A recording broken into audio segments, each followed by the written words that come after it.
Balikan natin ngayon ang paghahanda sa ilang aktibidad sa Maynila ngayong International Women's Day. Naroon ang kasama natin si Maris Umali. Maris. Susan, ipinagdiriwang nga ngayong ikawalo ng Marso ang pandaigdigang araw ng mga kababaihan o International Women's Day. At dito sa Vicente Cruz, Corner, Espanya, ay magtitipon-tipon ang Gabriela Alliance. Katunayan, sa mga sandali pong ito ay naririto na ang ilan sa kanila pero hinihintay pa yung ilang grupo ng mga kababaihan. Aabot yan sa 17 silang lahat ng mga grupo ng mga kababaihan at ito ay para sa protesta na iindak ang agenda ng kababaihan, hindi ang charter change ng dayuhan at ng iilan. Mamayang alas 8 po magsisimula ang programa. Ngayon po nakikita natin ang ilan sa mga ipinaglalaban nila, na, katulad ng lupa para sa magsasaka, hindi charter change, lokal na produksyon, hindi importasyon, kabuhayan, karapatan at kasarinlan, hindi tsa-tsa.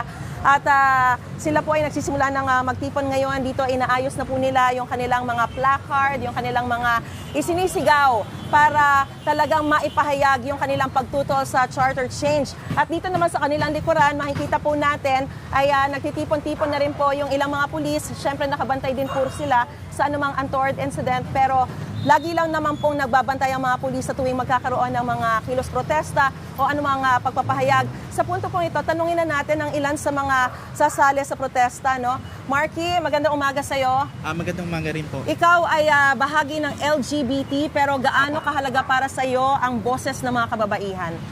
Bilang LGBT din po kasi ay marami rin po sa mga kasama namin sa komunidad ay mga kababaihan din po.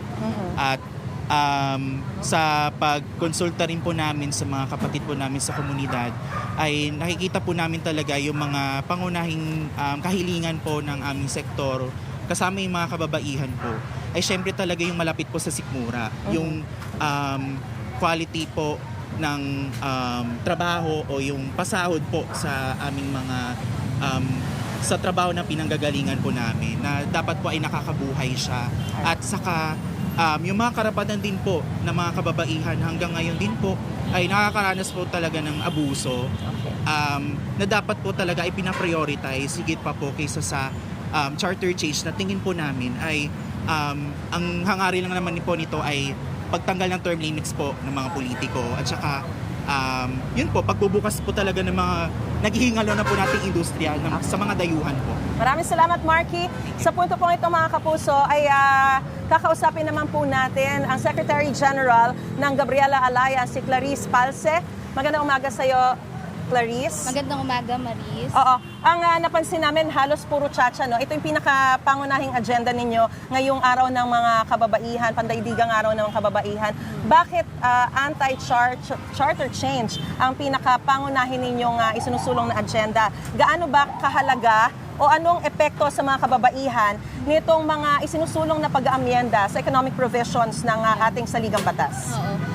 Napakahalaga, Maris, no, na yung boses ng kababaihan ay marinig laban sa charter change na isinusulong ngayon ng pamahalaan ni Marcos Jr. Dahil unang-una, marami itong economic provisions na makakaapekto sa mga kababaihan, lalong-lalo na yung itinutulak na 100% foreign ownership no, sa mga industriya natin, sa lupa.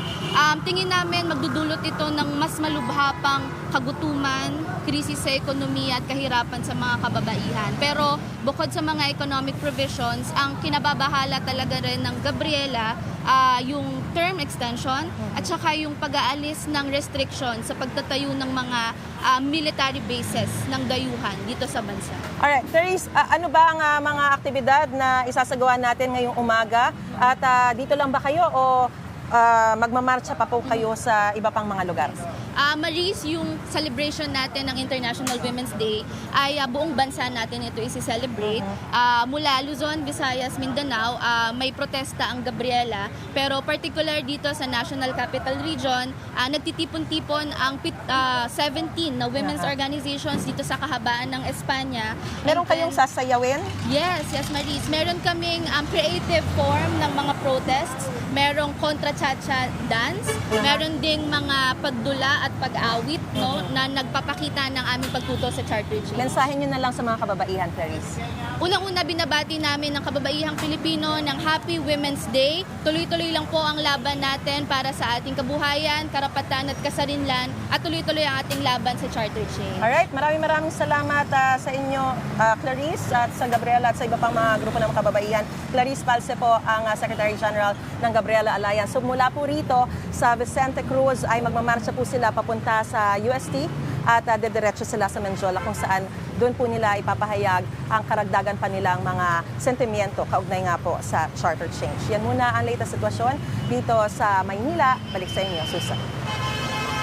Mga kapuso, para una ka sa mga balita, mag-subscribe sa GMA Integrated News sa YouTube. Sa mga kapuso abroad, subaybayan niyo po kami sa GMA Pinoy TV at sa www.gmanews.tv.